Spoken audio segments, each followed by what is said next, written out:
Halo,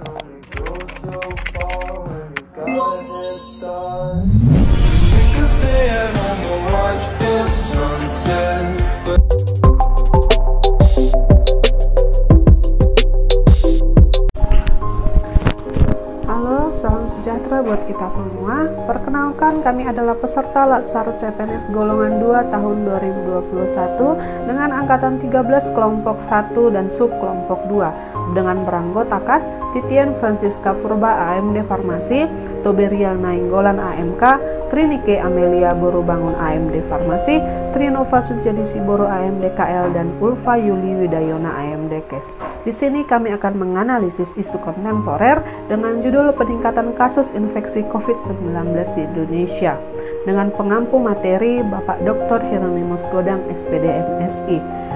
Pelatihan dasar ini diselenggarakan oleh Badan Pengembangan Sumber Daya Manusia Provinsi Sumatera Utara dengan kerjasama LPP Agro Nusantara Wilayah Medan. 3 isu faktual COVID-19. Yang pertama, penyebaran virus, munculnya virus COVID-19 varian baru. Yang kedua, peningkatan kasus, di mana tingginya peningkatan kasus COVID-19 di Indonesia. Yang ketiga, rumah sakit, semua rumah sakit nyaris penuh, terutama di Jawa. Fakta yang pertama, di mana Direktur Pencegahan dan Pengendalian Penyakit Menular Kementerian Kesehatan Siti Nadia Tamzi mengatakan bahwa kasus COVID-19 meningkat tajam 6-8 kali lipat daripada lonjakan kasus COVID-19 yang pernah terjadi Desember Januari lalu. Adanya peningkatan ini disebabkan karena adanya peningkatan mobilitas diiringi dengan kendornya masyarakat menerapkan protokol kesehatan. Fakta yang kedua, di mana Indonesia berada di angka tertinggi tingkat kematian harian di dunia. Dapat kita lihat di tabel ini bahwa ini adalah update Corona 17 Agustus, di mana tambahan kasus di Indonesia kurang dari 20.000, tetapi angka kematian harian jadi yang tertinggi di dunia. Untuk fakta selanjutnya akan dijelaskan oleh teman kita, yaitu Kak Toberia Nainggolan.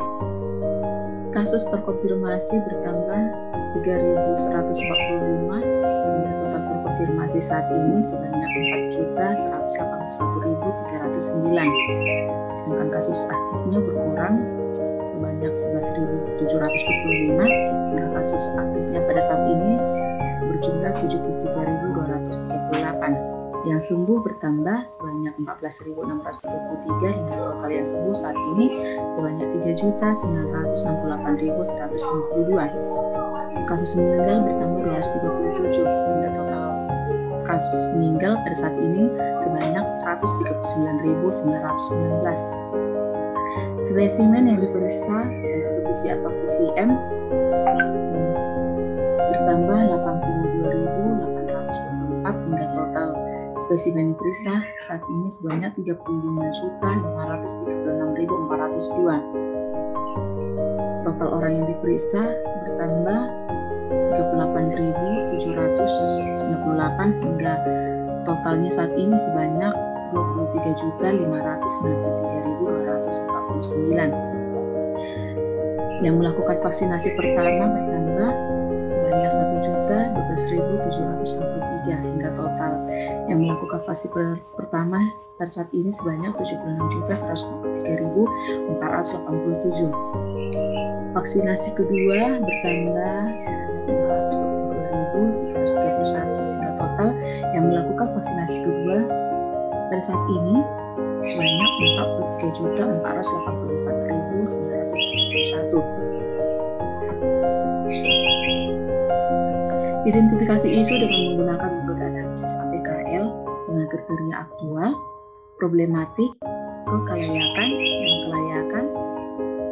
Teknik APKL yang dibuat adalah guna untuk menentukan kelayakan suatu masalah dengan memperhatikan 4 faktor. Yang pertama yaitu aktual, yaitu isu tersebut masih dibicarakan atau belum terselesaikan di masa sekarang. Yang kedua, problematik, yaitu isu yang menyimpang dari harapan standar ketentuan, yang menimbulkan kegelisahan yang perlu segera dicari penyelesaian pemecahannya. Dan yang ketiga, kekalayakan, yaitu isu yang diangkat secara langsung menyangkut hajat hidup orang banyak dan bukan hanya untuk kepentingan seseorang atau sekelompok orang. Layak, yaitu isu yang masuk akal, pantas, realistis, dan dapat dibahas sesuai tugas hak, kewenangan, dan tanggung jawab, hingga pada akhirnya diangkat menjadi isu yang prioritas. Identifikasi isu dengan metode analisis APKL. Isu yang pertama yaitu munculnya virus COVID-19 varian baru dengan keterangan memenuhi syarat metode analisis APKL. Isu yang kedua, tingginya kasus COVID-19 di Indonesia dengan keterangan memenuhi syarat menggunakan metode analisis APKL. Isu yang ketiga, semua rumah sakit yang menerima pasien COVID-19 nyaris penuh terutama di Jawa dengan keterangan memenuhi syarat dengan metode analisis APKL. Penilaian kualitas isu. Dalam menentukan prioritas masalah menggunakan analisis USG sebagai alat untuk mengetahui isu mana yang menjadi paling prioritas dengan menggunakan kriteria urgensi, seriousness, dan growth. Dengan urgensi yaitu seberapa mendesak isu tersebut harus dibahas, dianalisis, dan ditindaklanjutkan. Yang kedua, seriousness, seberapa mendesak isu tersebut harus dikaitkan dengan akibat yang ditimbulkan. Yang ketiga, growth, yaitu seberapa besar kemungkinan isu tersebut jika tidak ditangani. Interval penentuan prioritas. Angka pertama sangat tidak mendesak, angka kedua tidak mendesak, angka ketiga cukup mendesak, angka keempat mendesak, angka kelima sangat mendesak. Isu kontemporer yang pertama adalah munculnya virus COVID-19 varian terbaru. Yang kedua, tingginya kasus COVID-19 di Indonesia. Yang ketiga adalah semua rumah sakit yang menerima pasien COVID-19 nyaris penuh terutama di Jawa. Dan prioritas pertama adalah tingginya kasus COVID-19 di Indonesia, yaitu total poinnya adalah 15 sesuai dengan USG yang ditotalkan.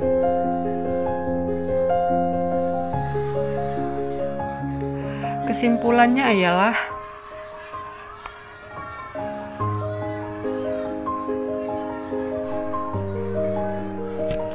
berdasarkan hasil analisis menggunakan teknik USG, isu paling prioritas adalah tingginya kasus COVID-19 di Indonesia.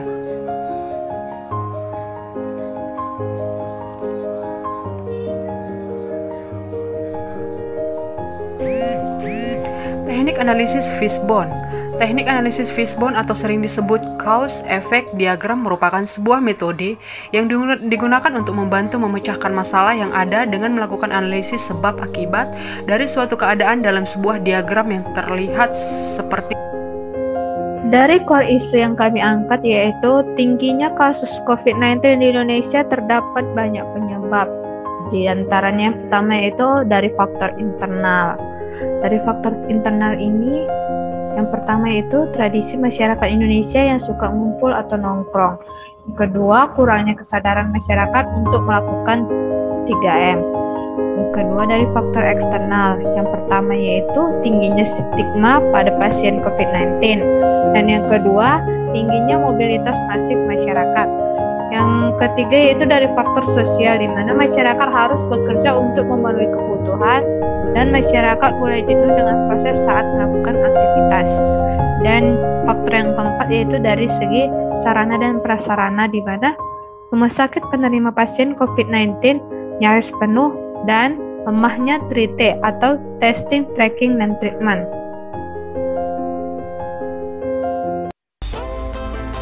Dari core isu yang kami angkat yaitu tingginya kasus COVID-19 di Indonesia dapat ditemukan kegiatan kreatif. Yang pertama, pemberlakuan pembatasan kegiatan masyarakat. Yang kedua, penutupan sementara tempat-tempat wisata dan hiburan. Yang ketiga, edukasi prokes. Dan yang terakhir, edukasi pencegahan dan pengobatan mandiri. Sekianlah analisis isu kontemporer dari kelompok kami. Semoga bermanfaat bagi kita semua. Terima kasih.